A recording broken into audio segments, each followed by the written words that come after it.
Basically, if you find yourself in the fortunate situation of partial ownership of a great business with great management, what I used to do is I used to try to calculate the intrinsic value of that business. And when it got to about 90% of the intrinsic value, I would sell that business to buy something that was at half off. And that is really stupid. And it's really stupid for a few reasons. The first thing is we don't know what intrinsic value is. We may have some idea, but we're probably going to be wrong about it. Secondly, these great businesses with great managements are very rare. They are anomalies. And so if you find yourself in the happy situation of partial ownership of such a business, I mean, I'll give you an example, like, for example, when I first started investing in equity market for the first time in 95, I had $1 million to put into the equity markets, my own money. I had no prior experience investing in stocks, etc. This was 30 years ago, 1995. And out of that 1 million, I put 20,000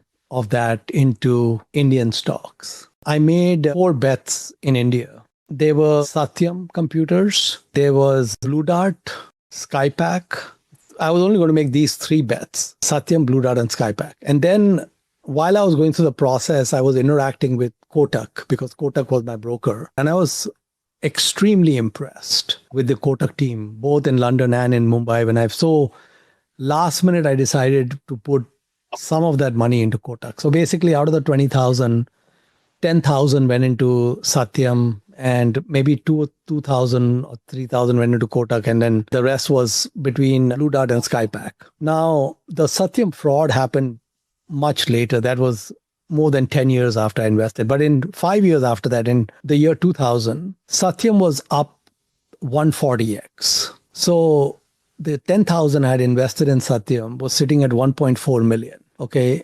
And the 980,000 that I had invested outside of India in the US was sitting at about 13 million. So just the Satyam bet and these other had taken $1 million to like 14 million or something. And I said, okay, Monish, well done.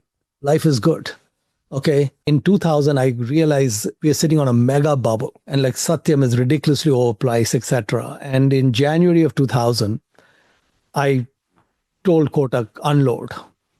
And I got out of Satyam within 5% of the peak price, cashed in the whole thing. These other stocks, Kotak, Blue Dart, and Skypack had done nothing at that point. They were sitting approximately where they were, like maybe 10, 20% up. So I wanted to clean up my books. I sold those 3 stocks. Well, Kotak is like 350x after that. Okay, 350x. Blue Dart, I think, is 500x.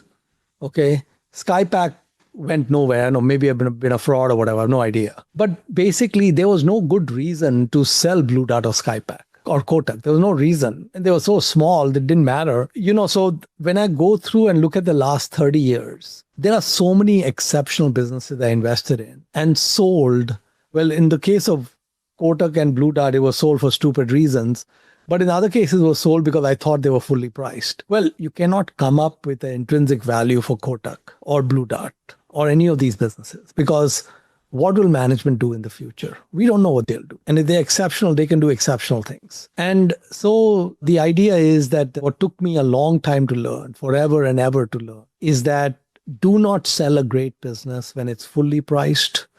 Do not even sell it when it's overpriced. Basically, just sit on it until it just becomes completely egregious. Like you cannot possibly come up with any scenario where that valuation makes sense. I was watching an interview that you did recently where you were talking about Warren Buffett and Charlie Munger's style of investing. And in that you said, one of the most important decisions you make is not the stock you buy, but it is how to not sell that stock. So basically watching the paint dry. Do you still believe in today's disruptive world that once you buy a good company, you hold it in perpetuity, or whatever your time frame is, or do you need to keep evaluating every 5-6 years? There are some businesses which have great moats and great cultures. And we have a lot of history with these businesses where they've been around for decades, 50 years, 75 years, even beyond, right? And I think that so if you were a stock picker, obviously you want to be able to ride that business for as long as the fundamentals are in place. And there's the question that comes up is, what is a signal and what is noise, right? We have to separate the signal from the noise. And what an investor is better off doing is having a heavy bias towards thinking everything is noise.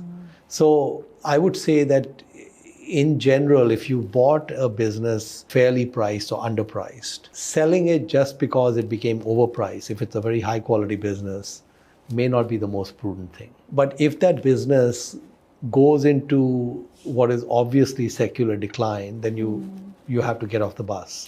So you want to give me some examples, like for now, if you had bought, say, NVIDIA 3 years ago, 4 years ago, I mean, is this a good time to be selling? Should you hold names like Tesla?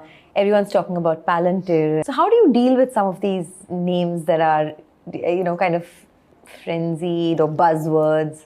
So 99% of stocks should go into what Buffett calls the too hard pile. If you ask me, okay, so what does NVIDIA look like 5 years from now or 10 years from now? It goes in the too hard pile. It's not a question I need to answer, right? So I only need to answer that question if I'm going to make an investment in NVIDIA. And so let's take NVIDIA as an example. So, there's a lot of buzz about it, right? The question I would have asked investors to ask themselves is, tell me what you think NVIDIA's cash flows are going to be 5 years from now, 10 years from now, 15 years from now.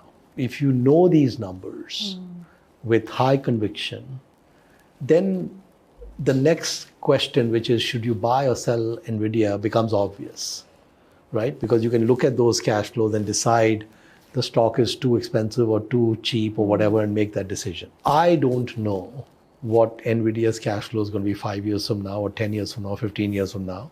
Too hard pile. Palantir, too hard pile. What is the other one you said? Tesla, definitely too hard pile. What I'm saying is it's a tremendous company. It's done great. The valuation doesn't make sense based on current cash flows.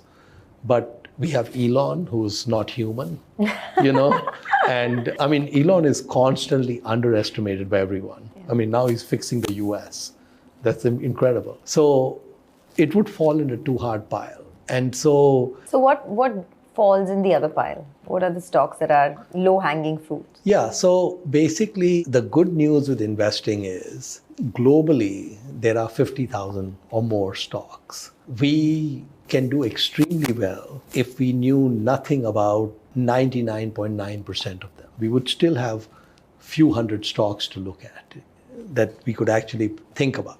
So if we just use the simple framework that I don't want to take risk, I don't want to make bets where I'm making some assumptions on cash flow where I don't have high conviction. With 50,000 stocks, you can get whatever you want delivered to you on a platter if you're flexible.